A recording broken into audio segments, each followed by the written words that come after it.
Good morning. आज हम वापस ऑनलाइन क्लासेस स्टार्ट कर रहे हैं जिसमें हमने पार्ट 5 तक पढ़ चुके हैं। अब पार्ट 6 सच्चे मित्रों को पहचानो चैप्टर का नाम है। इसमें सच्चे मित्र के बारे में बताया गया है। दोस्त तो खूब होते हैं लेकिन कुछ एक ही अच्छे होते हैं। पाठ परिचय। किशोर अवस्था में सभी को अनेक मित्र बनाने अच्छे लगते हैं, लेकिन इस प्रेरक प्रसंग में बताया गया है कि अनेक मित्रों के स्थान पर एक या दो मित्र बनाने अच्छे होते हैं। ज़्यादा मित्र होते हैं तो क्या होता है, हम पढ़ाई से भटक जाते हैं और दिन भर खेलने का मन करता है। जो सच्चे मित्र नहीं होते वे सिर्फ मित्र बनने का दिखावा करते हैं। वे अपना मतलब निकाल कर एक और हो जाते हैं। इस पाठ के माध्यम से यह बताया गया है कि मुसीबत में केवल सच्चे मित्र ही काम आते हैं, अतः अपने सच्चे मित्रों की पहचान करें। अब पाठ स्टार्ट हो रहा है, आपको ध्यान से पढ़ना है कि एक गांव में एक किसान होता है, उसका एक लड़का होता है जिसका नाम नंदलाल होता है। उसे बहुत प्यार से वो किसान बड़ा करता है, लेकिन उसके ज़्यादा दोस्त होते हैं और दिन भर वह मौज मस्ती में अपना टाइम निकालता है, टाइम पास करता है। उसको पढ़ाई में मन नहीं लगता। जब उस मुसीबत में फंस जाता है तो उसको कोई भी हेल्प नहीं करते। उसके पापा समझाते हैं फिर भी वह नहीं मानता। फिर उसको एक दिन सबक सिखाने के लिए कोई उपाय सूझता है उनको, और वो उनको सबक सिखाता है ताकि वह सुधर जाए। इस चैप्टर में यही है, आप देखो सुनो। किसी गांव में एक किसान रहता था। उसका एक लड़का था जिसका नाम नंदलाल था। बच्चे का, लड़के का क्या नाम था? नंदलाल। किसान प्यार से उसे नंदू कहता था। हमारे मम्मी पापा भी हमें प्यार से कई नाम रखते हैं। वह बड़े लाड प्यार से पाला गया, लेकिन पढ़ाई में कैसा था नंदू? बुद्धू। वह हमेशा दोस्तों के घर जाकर खेला करता था। माँ बाप उसे डांटा करते थे, फिर भी वह सुधरने का नाम न लेता था। एक दिन पिता ने नंदू को पास बुलाकर समझाया, बेटे, मेरे तो सिर्फ दो ही दोस्त हैं। मैं नहीं जानता कि तुम्हारे इतने दोस्त कैसे हो गए। वे सब तुम्हारी पढ़ाई को बर्बाद करने वाले बदमाश लड़के हैं।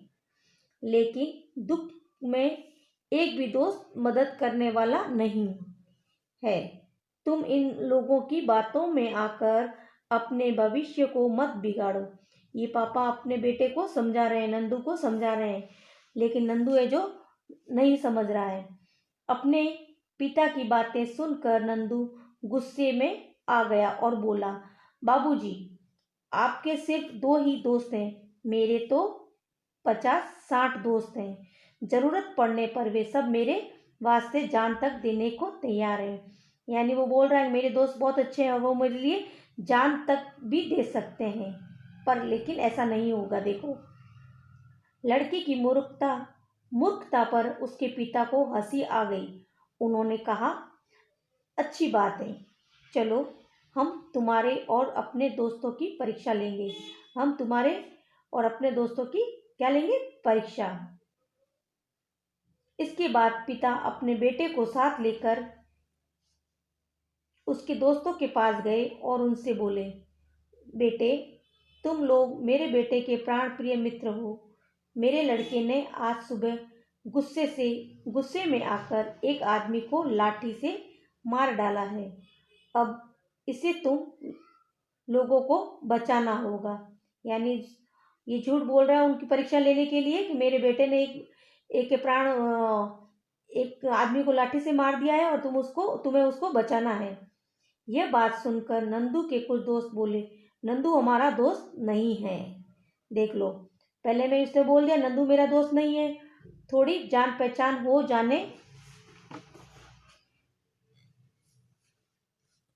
जाने से क्या कोई किसी का प्राण प्रिय मित्र हो सकता है?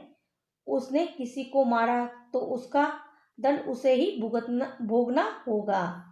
बस हम आज यहाँ तक ही पढ़ेंगे। इसकी डिटेल मैंने शॉर्ट समरी बता दी है आपको।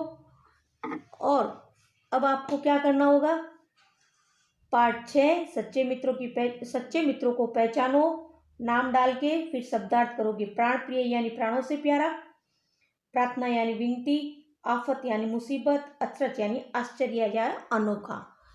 ये शब्दार्थ करने हैं आपको। फिर आपको भाषा और व्याकरण में निम्नलिखित वाक्यों के उचित स्थानों पर विराम चिन्ह लगाइए। नंदू बड़े लाड प्यार से पाला गया, कोमा ऐसे, लेकिन पढ़ाई में बुद्धू निकला, खड़ी पाई।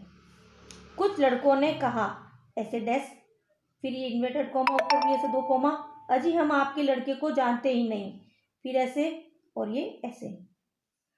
अगर मैं इस आफत के वक्त तुम्हारी मदद न करूं तो हमारी दोस्ती का मतलब ही क्या रहा। ये प्रश्नवाचक चिन्ह आपका से। 4th है, उस मित्र ने नंदू के पिता को गले लगाकर हिम्मत बंधाते हुए कहा, ऐसे डैश, मेरे दोस्त, यानी एक खड़ी पाई ऐसे और नीचे डॉट, तुम्हें डरने की कोई बात नहीं, फिर ये सिंपल खड़ी पाई ऐसे। अपने पिताजी की बात सुनकर नारायण गुस्से में आ गया और बोला, बाबूजी, ऐसे, आपके सिर्फ 2 ही दोस्त हैं, मेरे 50-60 दोस्त हैं, जरूरत पड़ने पर वे सब मेरे वास्ते जान देने को तैयार हैं।